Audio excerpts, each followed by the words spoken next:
This video is brought to you by Squarespace, the all-in-one website building platform. In Twilight of the Idols, Nietzsche makes the provocative case that arguments are tools used only by the weak. A man resorts to dialectics only when he has no other means to hand. On the surface, this sounds like a very strange statement for a philosopher to make. So let's dig a little deeper. Nietzsche's crusade against dialectics, against arguments, even against reason, finds its genesis in his critique of Socrates. He takes the opposite stance of the philosophical tradition, and rather than saying Socrates was a blessing for philosophy, he argues that Socrates was a curse, that his way of doing philosophy, which quickly became so influential as to be the way to practice philosophy, was detrimental to the Greek and by extension Western culture. In Nietzsche's words, Socrates created a tyrant out of reason. That is the essence of the Socratic revolution. Reason becomes the path to truth. Now, everything needs to be proved. It needs to be convincingly argued. What is not logical, what is not rational, can be discarded. What is the essence of a Socratic dialogue? Socrates pesters some Athenian noble, usually a politician or a general, someone who has acquired some standing and power in Athenian society, someone who has lived according to his instincts. He has not thought about his convictions or opinions. He is usually a man of action who just does. In the words of Socrates, he would live an unexamined life, going through life without standing still, taking pause, and asking, why am I doing this? And then in comes Socrates, and he asks them, why? And the Athenian is irritated by this. No one likes to have their beliefs questioned, especially not if their beliefs have served them well in life. And Socrates discovers almost always that these convictions of the Athenians are either not based on anything at all, or based on a flawed definition of something like justice, beauty, or the good. Now, in the versions of the dialogues that have come down to us through Plato, what usually happens is that there is some kind of resolution where the dialogue partner of Socrates has this big epiphany moment where he realizes that he has lived his life wrong, and he must concede to Socrates that he was right to question him. Of course, we can easily imagine an alternative history where this powerful Athenian noble just brushes off Socrates and his insistence on demanding perfectly rational justifications for their behavior. Stop quoting philosophy to men with swords. Something like that. That is, in essence, the problem that Nietzsche sees with Socrates. His nickname even attests to it, the gadfly of Athens. He wore this epithet with honor, saying it was his job to pester and annoy Athenian high society like a gadfly would bother a horse. But at this point, we must take a step backwards and zoom out a little bit. Because why would all of this be a problem in the first place? Indeed, throughout the history of philosophy, this arrival of Socrates on the Athenian scene was seen as a good thing, as a monumental shift in the history of Western civilization, to the point where we speak of all the philosophers that came before Socrates as the pre-Socratics. Yet, for Nietzsche, this arrival of Socrates, the Socratic revolution, the elevation of reason, was a portent of something wicked, of a decline in culture, the vanquishing of good tastes. In other words, of degeneracy. Before we get to that though, a quick word from our sponsor. Squarespace is an all-in-one website building platform. If you want to create a quick blog to keep track of your writing, or you need to make a personal portfolio or manage a brand, it doesn't matter, Squarespace has you covered. If you're into literature and philosophy, a great way to integrate what you learn is to write about it. Within moments of setting up a Squarespace website, you can find the perfect blog template to do so. I'm also experimenting with Squarespace to create a website where I can post exclusive videos like the ones you see on screen now. The nice part is that it's just drag and drop. You don't need any coding knowledge, and it's easy and intuitive to just get started using their Fluid engine. There's also a huge library of extensions available to further customize your website to whatever you want. Check out squarespace.com for a free trial, and when you're ready to launch, go to squarespace.com/welgeist to save 10% off your first purchase of a website or domain.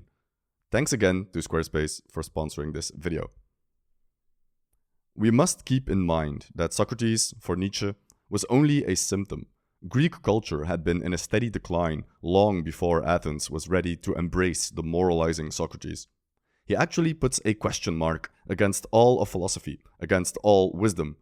A vital culture, a confident culture, a culture of strength and of doing instead of thinking, needs no justification. There is simply no question. A confident, self-asserting culture, like Golden Age Athens, actually has no need for philosophy. After all, what is there to prove? That Athens is virtuous? That its men are strong and its empire large? Those things prove themselves. You need no logical arguments or rational reasons to show that. No, says Nietzsche, philosophy descends upon a culture when it's ready, when it's declined already, when it questions its own mode of being. Does wisdom perhaps appear on earth after the manner of a crow attracted by a slight smell of carrion? It's hard for us to wrap our heads around this, because we live in a post-Socratic world. We are used to demand reasons for our convictions. We need to have a rational basis for our beliefs. We feel like it's almost an obligation that when we do things, we have good reasons and a good moral basis for doing those things. And we feel that people are justified in asking us for those reasons. Unbridled egoism, in the vein of, I do this because I want to, or because I can, is seen as a horrible reason to take any action. And in Nietzsche's view of history, this state of things is largely the fault of Socrates. Well, rather, Socrates capitalized on it, gave it its ultimate form. But again, we must repeat that Socrates was only a symptom. He was the metaphorical vulture who descended upon the rotting cadaver of a declining culture. But the rot had already set in. So what rot, what degeneracy is Nietzsche talking about exactly? Perhaps an example is in order to make things more explicit. We can't really point to a philosophical example, precisely because of Socrates and his pervasive influence on philosophy. We need to go back to a moment in time before Socrates, during an age where Athens was delightedly pre-Socrates. We must therefore turn to history, and where better to turn than to Thucydides, chronicler of the Peloponnesian War, who sought to explain what drives countries to war and which justifications they gave for their Martian ambitions. Nietzsche said of Thucydides that he considered him the antidote to Plato, and we'll soon see why that is. Let's talk about the Melian dialogue. The Melian dialogue is a dramatized version of the conversation between Athenian emissaries and the ruling elites of the Greek island of Melos during the Peloponnesian War. Right away, we need to make a little side note here. Socrates was alive during the Peloponnesian War, and he even fought as a soldier in some of the battles. So while it's technically not correct to look at the siege of Melos as an example of the Greek mindset before the time of Socrates, it's still quite instructive, because Thucydides, better than anyone else, described the still reigning mindset of the Greeks, the Athenians in particular, during times of war. The Melian dialogue is still studied today as a prime example of realpolitik, of a political theory without allusions to ideology or higher principles, a politics based on the here and now, on the situation on the ground, motivated solely by self-interest and power. The island of Melos has been officially neutral during the Peloponnesian War so far. They claim to be descendants of the Spartans, but are wisely staying out of the conflict and purposely not picking a side. But Athens decides it's in their best interest to send a convoy to Melos and issue them an ultimatum: surrender willingly and pay tribute to Athens, or face annihilation. Thucydides relates the conversation that took place, taking some artistic liberty, of course, because he wasn't present himself during these talks, and he records Athens' reasons for their planned invasion. The Melians choose to die fighting, knowing very well that Athens is superior and will ultimately crush them. And that is exactly what happens. Athens completely annihilates the Melians, kills the men, and sells the women and children into slavery. They send a few hundred colonists to the island to repopulate it with Athenian stock. The Spartan ancestral line of the Melians is no more. One particular quote, uttered by the Athenian emissary, was immortalized in this exchange. The strong do what they can, and the weak suffer what they must. So did it go with Melos. The Athenians come in, guns blazing, so to speak, and tell the Melians what's going to happen. They either surrender or get destroyed. And what's so unique about this exchange is that the Athenians won't even bother to come up with a fancy justification for their invasion. No, the Melians will be destroyed, because Athens is strong and the Melians are weak. That is the law of nature, and so will it be. We shall not trouble you with specious pretenses, either of how we have a right to our empire because we overthrew the Mede, or are now attacking you because of wrong that you have done us, and make a long speech which would not be believed. Since you know as well as we do that right, as the world goes, is only in question between equals in power, while the strong do what they can, and the weak suffer what they must. For Nietzsche, this mindset is the quintessential pre-Socratic Greek mode of being, a confident, assertive, aristocratic, and most of all, unapologetic being in the world. This sentiment is later on echoed in the conversation, when the Athenians again speak of the right of the strongest to rule as an iron law of nature. Of the gods we believe, and of men we know, that by a necessary law of their nature they rule wherever they can. And it is not as if we were the first to make this law, or to act upon it when made. We found it existing before us, and we shall leave it to exist forever after us. All we do is to make use of it, knowing that you and everybody else, having the same power as we have, would do the same as we do. The Athenians in this conversation speak in terms of power, of strong versus weak, of real geopolitical aims, of empire, of weapons, and of destruction. They don't come to the Melians to try and convince them with reasons and arguments that they are correct, that somehow the Melians have provoked their aggression. They are not here to argue, not here to talk philosophy, to talk of high-minded ideals and theory. They are coming after the Melians for the only reason that a strong, confident culture ever needs. Because they can. That is the essence of pre-Socratic Greece, and in Nietzsche's eyes, that is precisely what the Greeks lost when they became ready for the annoying gadfly Socrates, when the Greeks, those headstrong, life-loving, martial Greeks, surrendered all their strength to the abstract principles of reason. With Socrates, a need for justification arises. Everything must now have a sufficient reason for being so. And yes, in many ways, this relentless drive for justification is precisely the backbone of philosophy.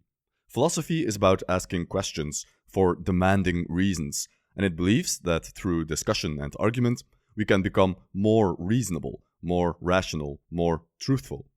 But for Nietzsche, especially the mature Nietzsche of Twilight of the Idols, this is already a sign of decay. Excessive doubt, slinking into thought, and endlessly looking for explanations and reasons is a sign of insecurity. The strong do not need a justification, just like the Athenians don't need a fancy justification, either real or imaginary, to invade Melos. They just do, they just act. We see this drive towards reason even in the Athenian culture at the time, when we compare the plays of the three great writers of tragedy, Sophocles, Aeschylus, and Euripides. Euripides, who was great friends with Socrates, was according to Nietzsche obsessed with making his plays intelligible. We see this most clearly in certain dramatic tools that Euripides employs. First, there is the prologue. At the start of the play, usually Euripides will have a character inform the audience of the broad strokes of what happened before the action, and in some cases, even this prologue will spoil the entire plot of the play itself. Euripides thought that if the audience was kept in too much suspense as to what would happen plot-wise, that they would be distracted from the poetry of his lines. Therefore, the plays of Euripides are marked by an excess of what we today would call exposition. That is, characters just explaining things. Second, Euripides is famous for his reliance on the deus ex machina. At the end of the play, the gods will literally come down from heaven and resolve the plot once and for all, ensuring the audience that the play was over completely, that the story of the characters had reached a definite, finite conclusion. In Nietzsche's reading, Euripides was obsessed with spelling things out, bringing things forth into consciousness, making things explicit, making them intelligible. In other words, making them rational and providing reasons for the plot and the motivation of his characters. Depending on who you ask, this is actually the strength of Euripides. Nowadays, many of his most famous plays, Medea, for example, are praised for their psychological insight and the elaborate rationalizations that the characters come up with to justify their actions. He succeeded so much at doing this that Medea, a story of a mother who kills her own children, is even given sympathetic feminist readings nowadays. But as much as Euripides may have been a psychologist, For Nietzsche, this obsession with intelligibility showed precisely how Euripides was infected by the Socratic disease, and the intimate friendship between the two men, where it's attested that Socrates only bothered to show up to the theater if a play of Euripides was to be performed, provides him with a historical basis for this accusation. Like Plato, Euripides undertook to show to the world the reverse of the unintelligent poet. His aesthetic principle that, to be beautiful, everything must be known, is, as I have said, the parallel to the Socratic, to be good, everything must be known. Accordingly, we may regard Euripides as the poet of aesthetic Socratism. But Nietzsche does not believe in these Euripidean and Socratic idioms that to be beautiful and good, something must be known first. Crucially, for Nietzsche, instinct is enough. To act before thinking, to act out of a sense of pride and superiority. Is there not wisdom in that also? Maybe not wisdom, but at any rate, strength. Let's revisit the Socratic dialogue again and see what occurs exactly when the gadfly Socrates pesters these noble Athenians and relentlessly asks them for their reasons. He perceived, to his astonishment, that all these celebrities were without a proper and accurate insight, even with regard to their own callings, and practiced them only by instinct. Only by instinct. With this phrase, we touch upon the heart and core of the Socratic tendency. Socratism condemns therewith existing art as well as existing ethics. Wherever Socratism turns its searching eyes, it beholds the lack of insight and the power of illusion, and from this lack infers the inner perversity and objectionableness of existing conditions. From this point onwards, Socrates believed that he was called upon to correct existence. To correct existence. With this little sentence, philosophy is born. Philosophical Socratism finds a flaw in existence itself. Nature, life, it all becomes problematized because in cruel, naked nature there is no justification for anything. And the lack of justification, the lack of a reason for things being so, is unendurable to the philosopher. He needs an explanation, and he will find one or invent one. With this, the philosopher puts a question mark against all existence and therefore against all life and nature, and here the trouble begins. It might not be immediately clear why demanding reasons or justifications is such a big deal. Isn't it uniquely human to question things, find the cause of things, to dig for first principles? For Nietzsche, it's anti-nature in one very visceral way. The lion doesn't concern himself with ethics or rationality. He exhibits his strength, he hunts the gazelle and devours it. This drive for justification is totally absent in nature, where things just happen by instinct. By questioning things, we devalue them. Imagine if a lion stopped to think, why am I devouring this gazelle? Is it right for me to kill this animal? Why am I chasing this lioness? Is it right for me to want to procreate? Animals don't concern themselves with such questions, and it would look pretty comical, not to say maybe a bit disturbing, if animals would behave in this way. Certainly, if a lion would visibly forego his instinct for the hunt, if he didn't bother to sleep with a lioness, despite showing outward signs of vigor, we would think that the lion was diseased somehow, that a sickness had overcome him. Is it not the same with humans? Asks Nietzsche. Again, doubt is the sign of unconfidence, of something that lost its footing. And let's reiterate again, the drive for justification needs doubt. It needs a moment of reflection where we stop and we think, is this what I'm doing right? Is what I am thinking correct? Does a lion ask himself these questions? Did the Athenians, before besieging the Melians, ask themselves these questions? Were they concerned with right and wrong, or did they act beyond good and evil? Well, the correct terminology here would be before good and evil. In the genealogy of morals, Nietzsche discusses the pre-moral stage of mankind, when the first proto-morality, so to speak, was formulated. This is not morality as we know the word today, where good is almost synonymous with altruistic or self-sacrificing. No, this is the first good, the original good, the good of the master who takes the liberty to create his own values. The total opposite of what we would call good today, a triumph of strength and unashamed accumulation of power. It has been the good themselves, that is, the aristocratic, the powerful, the high-stationed, the high-minded, who have felt that they themselves were good and that their actions were good, that is to say, of the first order, in contradistinction to all the low-minded, the vulgar, and the plebeian.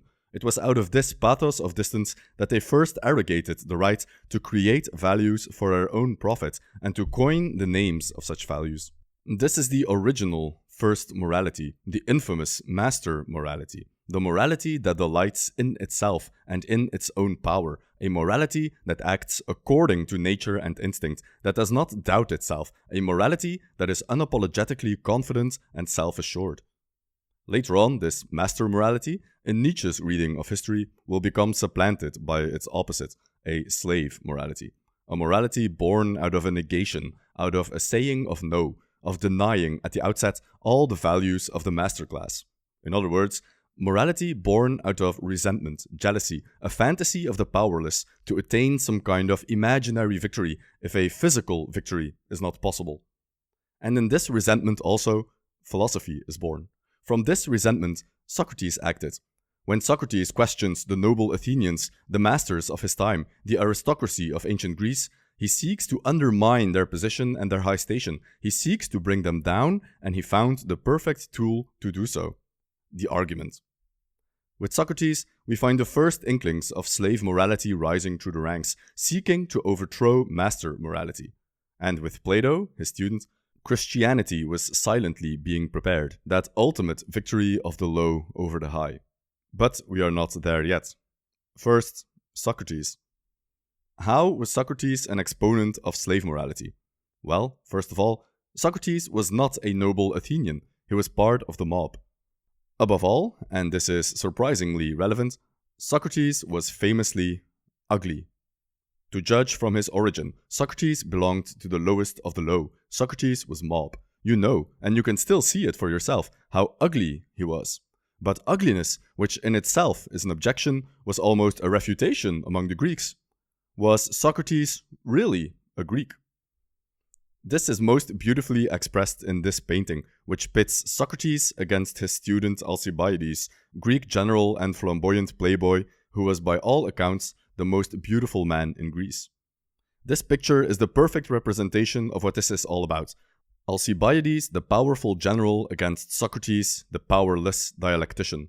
Alcibiades, who acts by instinct, who wages war, seeks power, betrays enemy and friend alike for his own benefit, who does not question, who sleeps with the wives of kings, who is frequently reprimanded by Socrates for his licentious behavior. And yet things are never so simple. Socrates was a war veteran who at one point even saved the life of Alcibiades during the Battle of Potidaea in the run-up to the Peloponnesian War. And Alcibiades desired to be a student of Socrates. He did not reject him, but even embraced him. But for Nietzsche, all of this means that the decay was already setting in, that the Greeks were already at a point to accept this Socratic seduction.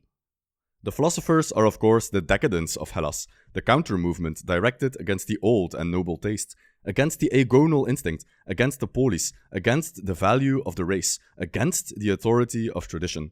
Socratic virtues were preached to the Greeks because the Greeks had lost virtue. Irritable, cowardly, unsteady, and all turned to play actors. They had more than sufficient reason to submit to having morality preached to them. Let's zoom out a bit again and see where we stand now. Nietzsche's view is that dialectics is a tool used by the weak in the absence of any real power or authority.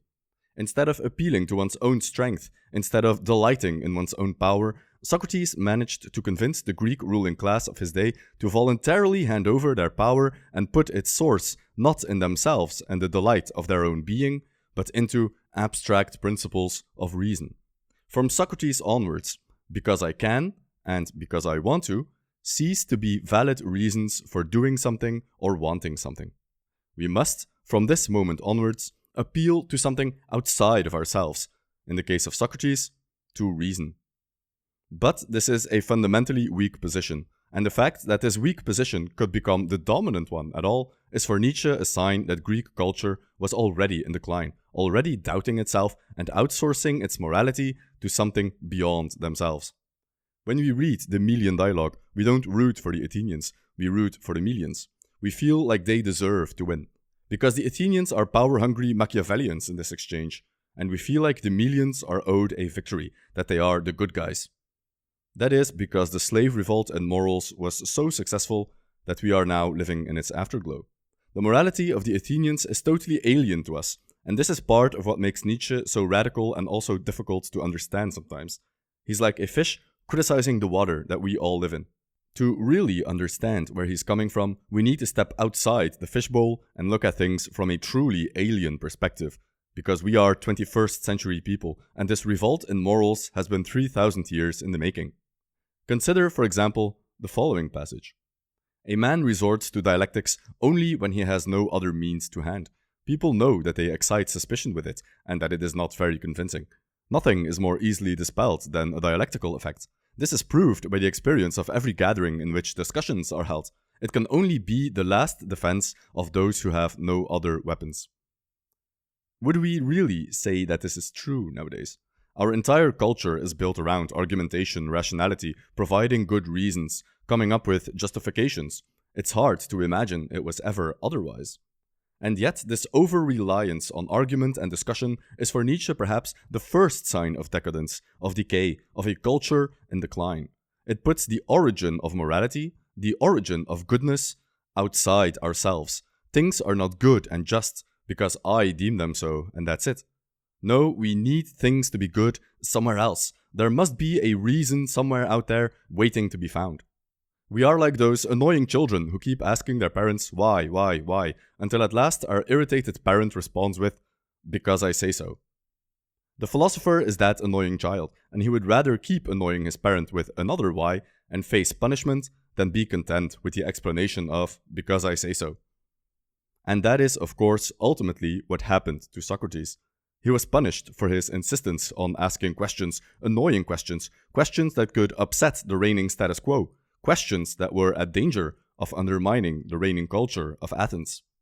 In other words, for corrupting the youth. Socrates died a martyr, and his method became the method of practicing philosophy, and the great mission of Socrates to find reasons and justifications not in our own strength, but to find their source elsewhere, thus continued unabated in the history of philosophy. Plato found the good literally in another world, in the world of ideas. Christianity found the good in God and in his kingdom of heaven. Kant found it in an abstract rational principle, the categorical imperative. Schopenhauer found it in the will, that strange hidden world opposed to the illusory world of our day-to-day. Each of these philosophers and religions have in common that, just like Socrates, they seek the good elsewhere. They construct reasons and justifications on a foundation outside of themselves and a human experience. They are not like the Athenians at Melos, who do what they can because they are strong. Rather, they're more like the weak Melians, who suffer what they must. They cannot find the strength within themselves to become their own value creators, and therefore they seek the answers elsewhere. In the world of ideas, in heavenly dictates from God, in blind adherence to an abstract categorical imperative, or by saying no to the world and trying to deny the will. What Nietzsche proposed instead was a return to and a surpassing of the Greek ideal, an ideal of strength, of confidence, in delight in one's own glory. A master morality where those with courage take matters into their own hands and become the creators of their own values. But is such a thing even possible? Nietzsche seemed in two minds about this. Remember that even the Greeks were seduced by Socrates. As Nietzsche said, we must surpass even the Greeks. Can we do so? Just look at how far we are removed, not just in time, but in temperament, in pride, in confidence, from those old Greeks. If we are to surpass the Greeks and find our strength within and dare to create our own values, must we not take the place of God and become something more than human? Nietzsche is famous for saying God is dead. But what is often left unquoted is that we have killed God. It's our fault. Reason finally cannibalized itself and ate its own foundations away. We have become so adept at putting everything into question that even God himself bled to death under our knives. And now the task has befallen us to construct something new. Our old values are dead, and we need to create new ones. Shall we not have to become gods merely to seem worthy of it? There never was a greater event, and on account of it, all who are born after us belong to a higher history than any history hitherto. This is where the Übermensch comes in, and he belongs to the future. This is the core of Nietzsche's philosophy. It falls to the Übermensch, to the free spirits of the future, to create morality anew, a morality of strength, a morality that once more dares to be itself, that seeks no justification or defense beyond itself, a morality of radically finding all its roots and power within, that is not beholden to any outside standard of right and wrong, that is not confined to outside rules of what is reasonable or justified, a morality that truly and well rejects the pettiness of argumentation, that dares to exert its own authority, that needs no other legs to stand on, a morality that truly goes beyond good and evil. Thank you for watching. If you like what we do here, consider subscribing and liking the video. You can also join our Patreon, where we post exclusive material with a dozen or so exclusive videos already waiting for you if you join. A special thank you goes out again to our Patreons for their generous support that keeps the channel alive. Follow us on Twitter too if you're so inclined. And with that said, thank you for watching, and we'll see you in the next one.